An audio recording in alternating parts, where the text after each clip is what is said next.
First things first, I want to send out a speedy recovery to Emmer Nichols, sophomore, walk on my team, on the team. And yesterday morning in practice, he suffered a compound fracture of his leg. And, I really feel bad for him because a lot of times you have kids that, don't get any notice. You don't really see what they do for you, do for the program. But he does a great job.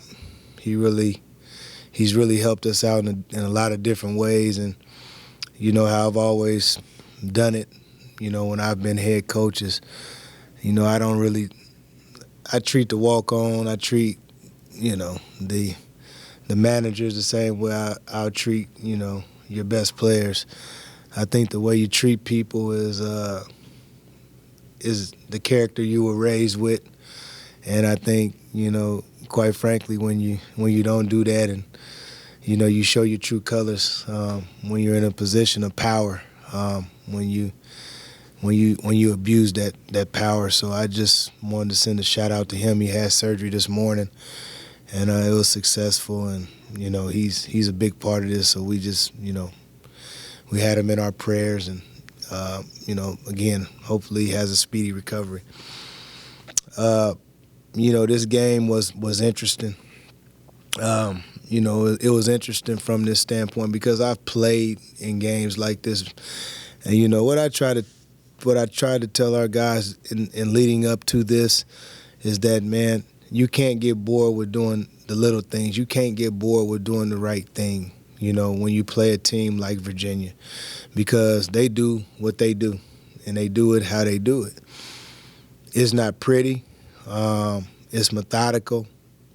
It's at their pace, but Tony's done a great job with that program, and he's built it, ultimately winning a national championship. And tonight, man, when that score was about 24-14, the tide changed, and you've seen it. And, you've seen us start to shortcut little things on defense. I felt like we were moving the ball really well the first 10 minutes of the game. Then we stopped moving the ball. We started holding on to it a little bit more. Then in a couple of situations, we threw turnovers. And, you just, you somehow, some way hope somebody on the floor can, bring us together. But it just never materialized, and, it culminated, at the end of the first half when, we just kind of make up what we make up. At the end of the day, like I told the guys is, again, probably the NBA side of me, and you guys seen a lot of NBA game. Hey, man, just catch the ball, lick your wounds, let's go in here. We down 2 points, let's regroup. Now we give them a momentum layup. They go up 4. By the way, nobody hustles back. I think we only had one person try to get back, and that was pretty much the tail of the game, from that point forward. We come back out. We don't have any energy. We talked about having energy. We talked about, one stop, one score at a time. And, we just never were able to capture what we had the first 10 minutes of the game. I think that collectively as a group, we got to do a better job, and I got to do a better job, of getting this point across to them. Every game is different. Like, because you did well the last game, it doesn't mean that you're gonna do well this game. You gotta honor the process of being a successful player. So you gotta pay attention to detail. You gotta know your scouting report. And we had too many breakdowns. And then when we got to the offensive end, again, we started holding on to the ball instead of sharing the ball. I can't remember how many assists we had at halftime, but I'm willing to bet we didn't have more than 4 or 5 in the second half, and I know we had more turnovers than assists. So, we got to come back and, we got to let this one go, but it's a tough one because, we were controlling the game, and I think we took our foot off we took our foot off the pedal because we thought it was going to be easy, but that's not who they are. And regardless of who they are, they're always going to play hard. They're going to play smart. They're going to do what they do because in winning this game, nobody did anything outside of what they usually do for them. Nobody. So, again, disappointed, but it's a part of it, part of the process.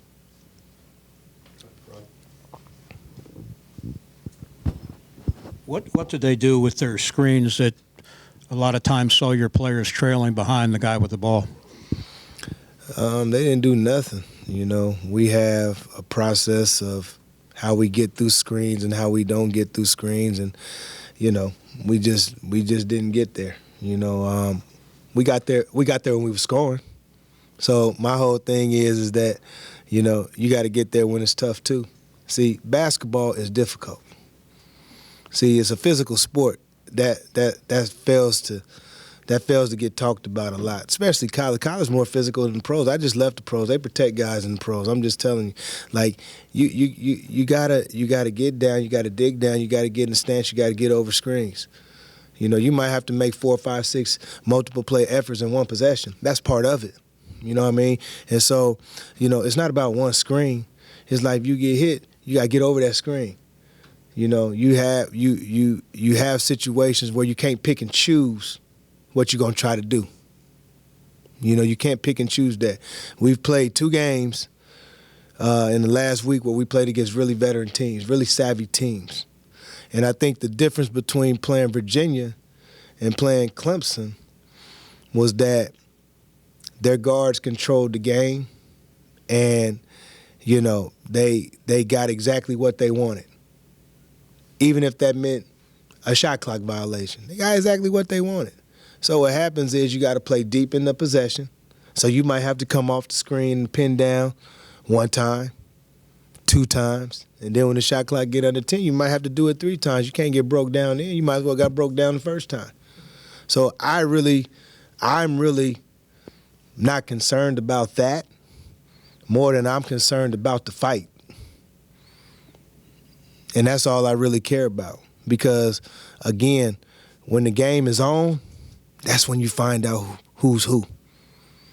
When the game is on. And so that to me is when you find out who can dig down a little deeper. And we did it in spurts. We got over in spurts, but we didn't get over enough. I'll say this. Then when we got over sometime, we got help. But then again, now you're talking about somebody else didn't make multiple efforts in the possession. That's what you got to do when you play against Virginia.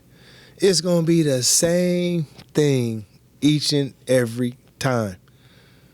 They ran the same play. 2 plays. So things kind of go, it seems like, with how your 2 veteran guards do, Wasey and Miles. I think they were 5 for 18 with 5 turnovers, 1 assist tonight. Were they getting frustrated? What did you see? Obviously, Wasey had a shot blocked. Like, it just seemed like they were out of sorts, especially on the offensive side of the ball for you. 24-14. Got a little selfish. Game changed. See, it's not about what actually happened in the game. When it was 24-14, what happened was we quit playing the way we got the lead. And that's a direct reflection on everybody.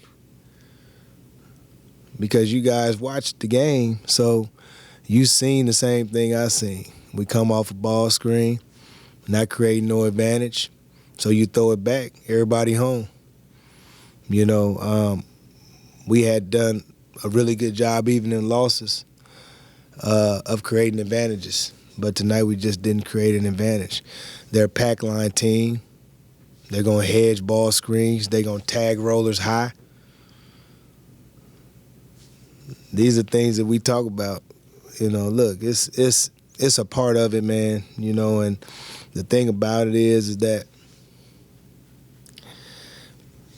Wasey, Miles, they didn't play as well as they had played, and they got to regroup and they got to figure it out, But again, the next game is different, and my whole thing is that when we get to this next game, like, are we gonna be different, or do we understand that this is a new game? Because for whatever reason, not just those two, but just everybody, like, they get lost and become prisoners of the moment, man. That game, the Clemson game, was over. Like, man, you can't get caught up in what happened last game. This is a new game, and so, for me, you have bad games. But even with that being said, we still had our opportunities. We did. Anything else for Coach? Ken, and then we'll do Randy, wrap up. Then when you say, when the game's on, that's when you find out who's who. Like, what have you found out, or what did you find out today? Collectively, we I didn't think we were tough enough. Collectively, it's a mental and physical thing. I would say that I'm probably, if you came to a practice, I'm probably asking more out of these dudes than they probably ever asked in their life. And I can't say that, because I think it's a lot of talented guys in the room. And the only thing I try to do, honestly, is I try to do what my coaches did. My coaches used to push me to the point of, if I wasn't good enough on that day, it wasn't because I was scared to fail, if that makes sense. On that particular day, that guy was just going to be better than me. I had games like that. Shit, I shot 6 for 24 in the national semifinals in Charlotte, North Carolina against Arkansas. Couldn't make a shot, but I shot 6 for 24. And I thought everyone was going in. And my whole thing is that I didn't think we just laid everything on the line tonight. And there's no indictment on the guys. There's no indictment. I just think we have to, we have to look within ourselves, and we got to understand what that actually means. And I think each and every game, it goes back again.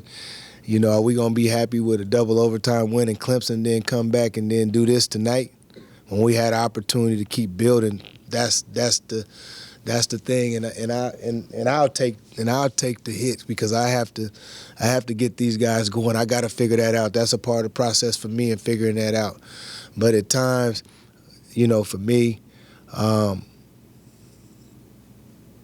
get frustrated, and I get frustrated as an adult with being inconsistent. And I think we all can be frustrated with that. But the thing with this team that drives me nuts is we consistently inconsistent. And we got to be better with that. Like, we got to be better with that. Like, it got to mean something to you. You got to mean something to you in your soul. Because we all got to feel the same way. Can't be one or two people. We all got to feel the same way. Because sometimes winning don't have nothing to do with making and missing the shot. Impact the game another way.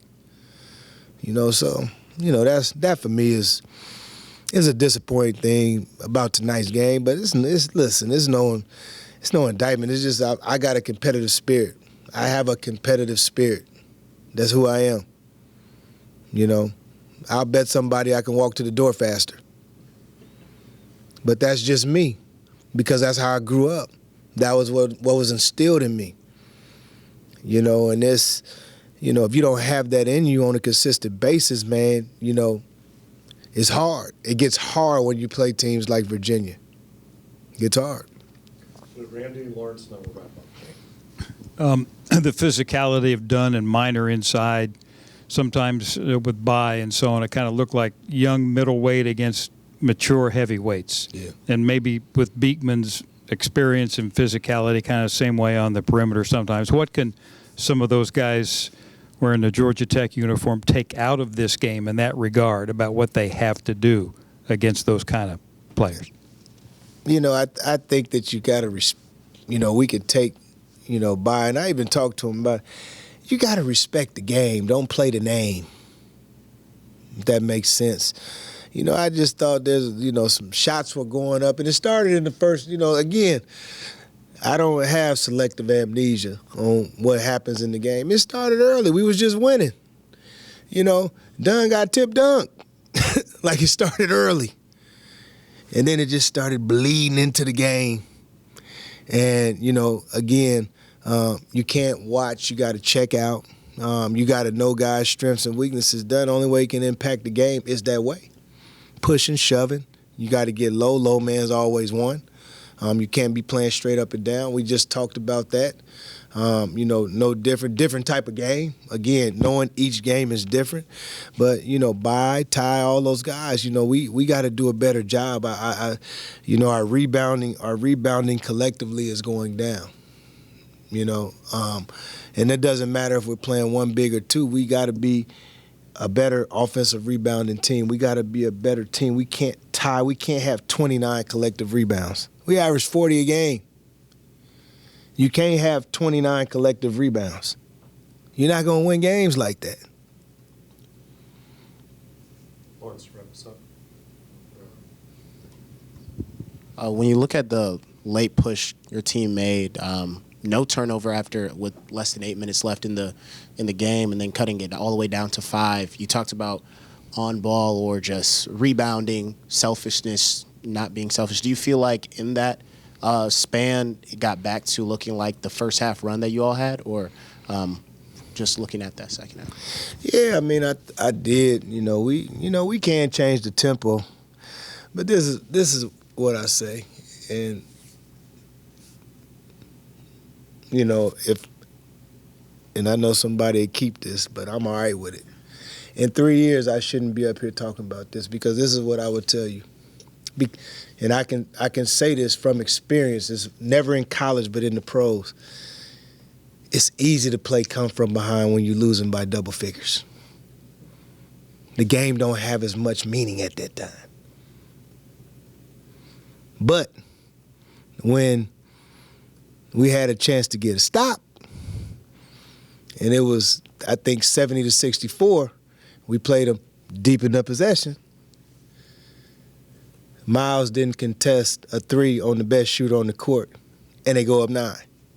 I'm just saying, like, for me, man, it's not about those one things. It's so much of a bigger picture for me. You know what I mean? Like, I got this whole game frame right here, and I love to fight. I love to get back, but it's not hard to compete when you down double figures. We was winning by double figures. You know what I'm saying? And so I want that same energy the whole game. I don't want that energy when we down 10, 11, 12. And so that's what, for me, I'm talking about. Big picture. It's like the inconsistencies of it. It's almost like the game was 2-3 different games. We got to get tired of that. We got to put games together. It's time. But we can't keep coming in here and doing what we're doing. Because this is the third game, home game at least, that, man, we've had big leads, and we just, we weren't able to hold on to them and secure the game. And it's disappointing, because these are winnable games, man. You can't give away winnable games. Thank you, Coach. Yep, thank you.